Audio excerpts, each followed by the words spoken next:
Proper vaccination பண்ணணும். ஏன் மக்களுக்கு அதை விழிப்புணர்வு நீங்க கொண்டு வரல? நீங்க நாய் கடிச்சிச்சுன்னா வீட்டு நாய் கடிச்சாலும் சரி, தெரு நாய் கடிச்சாலும் சரி, வேக்சினேஷன் ப்ராப்பரா பண்ணுங்க.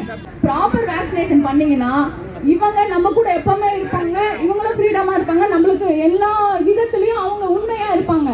நாய்கள் நீங்க ஒழிச்சிங்க அப்படின்னா முழுக்க முழுக்க திருட்டு, கொள்ளை, வழிப்பறி நடந்துட்டே தான் இருக்கும். வாழ்வதற்கான உரிமை